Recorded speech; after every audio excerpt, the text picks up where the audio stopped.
नमस्कार, मैं हूं सुप्रिया और आप देख रहे हैं जीवांजलि.com। आज हम दिव्य कथा में बात करेंगे श्री हनुमान की। हनुमान जी जो शक्तिशाली हैं, बलशाली हैं और श्री राम के परम भक्त हैं। हनुमान जी के जन्म की कहानी केवल शक्ति की ही नहीं, बल्कि तप, भक्ति और प्रभु इच्छा की अद्भुत मिसाल है। यह कथा शुरू होती है स्वर्ग से, जहां एक अप्सरा थी, पूंजी कस्थला।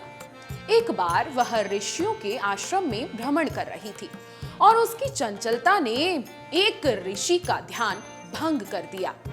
उस ऋषि ने उसे श्राप दिया कि वह वानरी रूप में जन्म लेगी। पश्चाताप से भरी पूंजी कस्थला ने विनती की। तब ऋषि ने कहा कि जब वह भगवान शिव के अंश से उत्पन्न दिव्य संतान को जन्म देगी, तभी उसे श्राप से मुक्ति मिलेगी।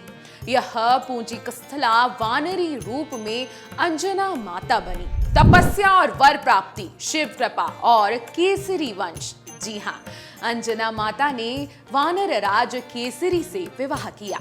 केसरी सुग्रीव की सेना के एक महान योद्धा और पर्वतराज सुमेरु पर निवास करने वाले तपस्वी वानर थे।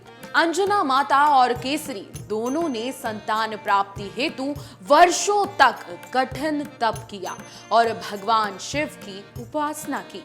अंततः शिव प्रसन्न हुए और कहा कि वे अपने अंश से एक दिव्य बालक को उनके घर भेजेंगे। यह बालक शिव का रुद्रांश होगा, जो पृथ्वी पर भगवान राम की सेवा के लिए जन्म लेगा। पवन देव का अद्भुत सहयोग और रामायण की पृष्ठभूमि से जुड़ा।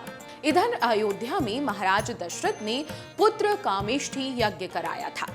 यज्ञ के फलस्वरूप उन्हें देवताओं से दिव्य प्रयास यानी खीर प्राप्त हुई, जिसे राम, लक्ष्मण, भरत और शत्रुघ्न का जन्म हुआ। उसी समय देवताओं की प्रेरणा से वायु देव ने उस पायस यानी कि खीर का एक अंश उड़ाकर तपस्या में लीन अंजना माता के हाथों में पहुंचा दिया।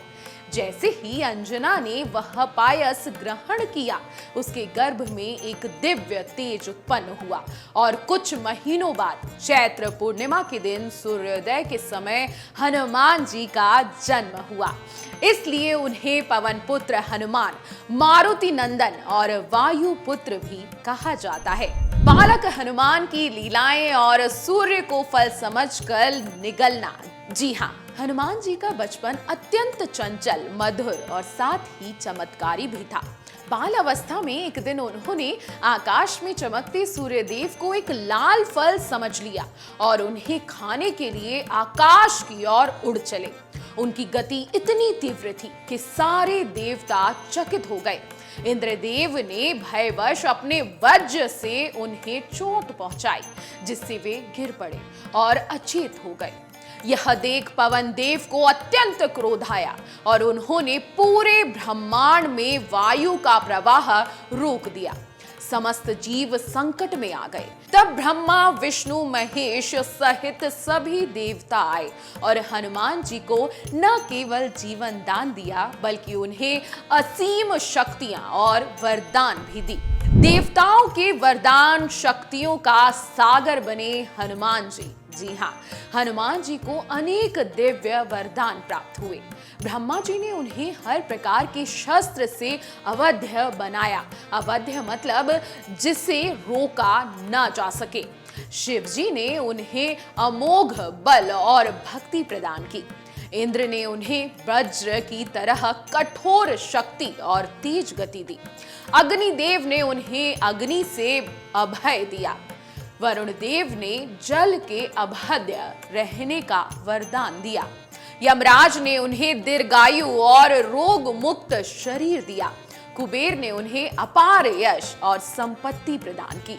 सूर्यदेव बाद में उनके गुरु बने और उन्हें समस्त वेद शास्त्रों, नीतियों और युद्ध कौशल की शिक्षा दी। ज्ञान का वरदान और विनम्रता की सीख मिली हनुमान जी को। जी हाँ, हनुमान जी की शक्ति और चंचलता इतनी तीव्र थी कि कभी कभी ऋषि मुनि भी परेशान हो जाते थे। तब कुछ ऋषियों ने उन्हें यह वरदान दिया कि वे अपनी दिव्य शक्तियां भूल जाएं और जब कोई उन्हें याद दिलाएगा तभी वह पुनः प्रकट होंगी। यही कारण है कि जब वे श्री राम की सेवा में आए तब उनकी शक्ति धीरे धीरे उनके कर्मों से प्रकट होने लगी। इससे हमें ये भी शिक्षा मिलती है कि सच्ची शक्ति सेवा और नम्रता में ही छुपी होती है शक्तियां।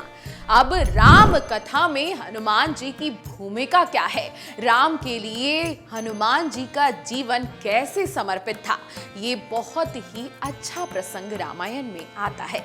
रामायण में हनुमान जी का योगदान अमूल्य है। उन्होंने सीता की खोज में लंका पार की, अशोक वाटिका में माता से भेंट की, रावण की लंका में आग लगाई, राम सुग्रीव मिलन कराया और अंत में युद्ध में अमोघ पराक्रम दिखाया। संजीवनी बूटी लाना, लक्ष्मण को बचाना, राम के लिए समर्पण की सर्वोच्च सीमाएं थी ये सब। तुलसीदास जी ने सही कहा है, राम काज किन्हीं बिना मोहि कहाँ विश्राम। अर्थात हनुमान जी कहते हैं कि उनका जीवन केवल और केवल भगवान राम की सेवा के लिए है। वे विश्राम, सुख या अपने स्वार्थ के लिए कुछ नहीं करते। जब तक प्रभु का कार्य बाकी है तब तक वे चैन से बैठेंगे भी नहीं। यह हमें सिखाता है कि सच्ची भक्ति केवल भाव की नहीं, कर्म की भी होती है। जब तक धर्म और सच्चाई का कार्य बाकी है तब तक विश्राम नहीं है। सेवा ही सबसे बड़ा सुख है। शाश्वत जीवन और कल्याणकारी देवता थे हनुमान जी। जी हाँ, हनुमान जी केवल एक योद्धा या एक भक्त नहीं थे, वे चिरंजीवी हैं। वे आज भी जीवित है और जहां कहीं राम कथा होती है वहां हनुमान जी जरूर उपस्थित रहते हैं। वे भक्तों की रक्षा करते हैं, संकटों को हरते हैं और अपने नाम मात्र से भय, रोग, पाप और कष्ट मिटा देते हैं। इसलिए उन्हें संकट मोचन, महावीर, रामदूत और भीम रूपधारी जैसे नामों से पूजा जाता है। हनुमान जी की जन्म कथा हमें सिखाती है कि सच्ची शक्ति केवल शारीरिक नहीं होती, वह भक्ति, सेवा और समर्पण से आती है। वे भगवान शिव के रूप में जन्मे, लेकिन राम भक्त बनकर उन्होंने भगवान की सेवा को सर्वोच्च धर्म माना। वे आज भी उन सभी की रक्षा करते हैं जो सच्चे मन से उन्हें पुकारता है। ये तो थी हनुमान जी की शक्ति, भक्ति और जन्म की गाथा। अगर आप ऐसी ही और कथाएं सुनना चाहते हैं तो हमें कमेंट जरूर करें, हम आपकी इच्छा जरूर पूरी करेंगे। और अगर आपको बजरंगबली की ये कहानी, ये कथा अच्छी लगी हो तो इस वीडियो को ज्यादा से ज्यादा शेयर करें ताकि और भी लोग हनुमान जी की इस अद्भुत कथा को सुन सकें। अगर आपको हमारा ये वीडियो पसंद आया हो तो हमारे चैनल जीवांजलि को सब्सक्राइब करें